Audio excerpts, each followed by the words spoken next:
guys, welcome back to another Pokemon Sun and Moon Wi-Fi battle. This will be the last PU match I have using this team. Wanted to get at least one more match out of these guys because it's a pretty fun team to use. But anyway, looking at my opponent's team, he's got some pretty big threats over there. I'm going to have to worry about the Meowstic setting up the screens probably, along with some stuff like Torterra that I don't necessarily deal with all that well, but I'm expecting him to probably want to lead off with the Torterra or the Quillfish just for hazard. So let's go ahead and just jump into the battle. Alright, so I'm just going to lead off with Golurk. It's looking pretty useful to get Stealth Rock up against his team, so that's what I'm going to do. Send out my boy Band-Aid. He's got that big-ass Band-Aid on his chest because he's hurt a little bit. But he ends up leading off with the Quillfish. He sends my boy Ballin out here. Haven't seen this homie in a while, so I'm just like, you know, what's going on, buddy? He scares me because he's pony and stuff, but I figure he's probably not going to go for the just attack right away. I know he's going to set up the spikes, so I can safely stay in here and just set up my Stealth Rock as well. So he gets a layer of spikes up. And at this point, I don't really want to stay in because I'm expecting him to maybe just go for like a waterfall here, which Golurk doesn't really like. Plus, I got an Intimidate, so I can't really hurt it that bad in return. So I'm just going to switch into Gary here, hoping he goes for the water attack. It would have been real nice to get that Storm Drain, but he predicts the switch and just goes right for a Toxic. So that's kind of unfortunate.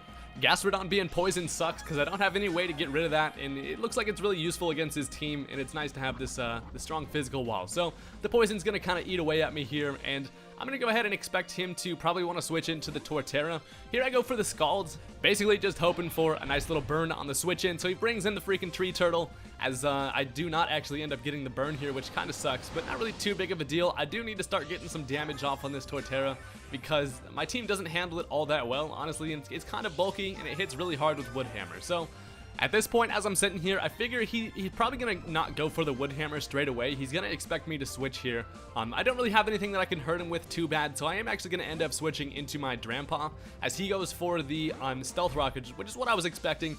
So luckily he doesn't go for the attacking move because I don't think Drampa would be able to take those all that well. So he sets up the Stealth Rock, which is kind of bad news because now he has spikes and he has Stealth Rock up. So my switch ins are going to be pretty punished here. I don't have any Defog or Rapid Spin, which is kind of unfortunate, but I'm now just going to go for a Hyper Voice here as he's going to switch. He wants to save that Torterra for later.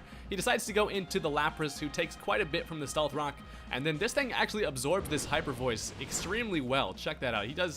It does a solid amount of damage, but then he also has the Citrus Berry, so he's going to go ahead and pop that thing open, and it doesn't look like I'm going to be able to take another one, but I did some damage calcs, and it turns out if he has Freeze Dry rather than Ice Beam, I should be able to live it, which he does have Freeze Dry, and I'm able to live that with 29 HP, which is awesome, and that gives me my Berserk, which is going to raise my special attack one stage, which allows Hyper Voice to finish this thing off. So down goes the Lapras. Luckily, it just had Freeze Dry rather than Ice Beam.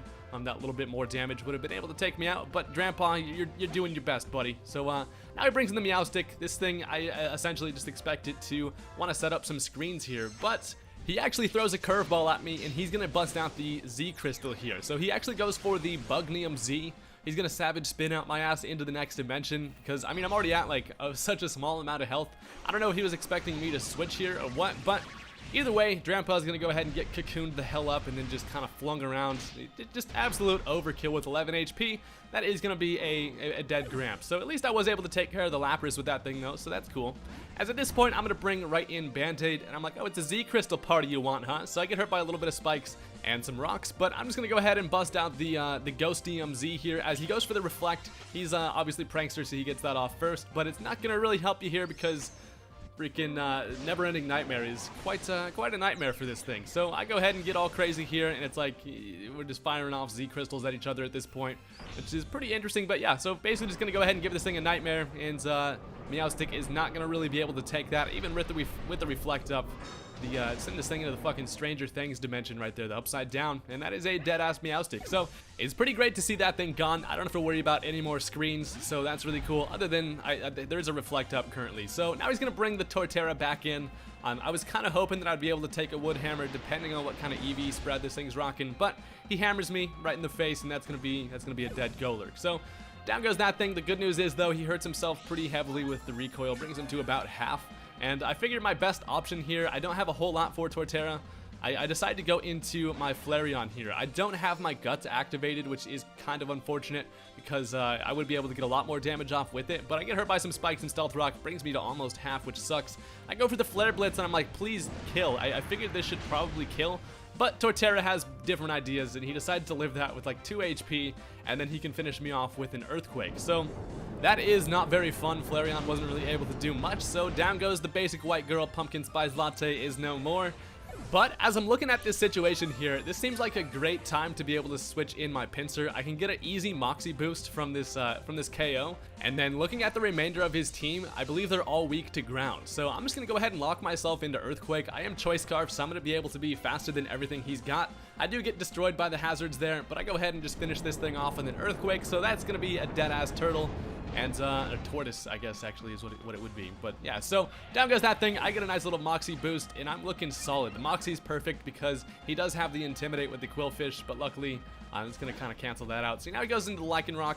And I did actually run some damage calcs here. He wouldn't be able to actually finish me off with the Accelerock. It does have priority and it's super effective, but it wasn't going to be able to take me out. So he actually decides to kind of risk it there and go for a different attack, but he didn't know that I was Choice Scarfed and an Earthquake is going to take care of that thing. So now I'm at +2 attack and Pinsir is pretty much ready to just destroy some stuff. I guess since the Reflect was up, maybe he was hoping he'd be able to live that and then be able to finish me off with like a Stone Edge, but it's kind of just unfortunate that Accelerock wouldn't have enough damage to kill. So now he brings back in the Quillfish. He does scare me a little bit with that Intimidate, but not too big of a deal because I'm just going to shake the ground some more, and that is a dead balloon fish. So down goes that thing, and then all he has left, I believe, is the Flareon. So I'm getting another Moxie, and Pinsir is just late game sweeping the hell out of this shit like he a broom, as now he brings in the Flareon.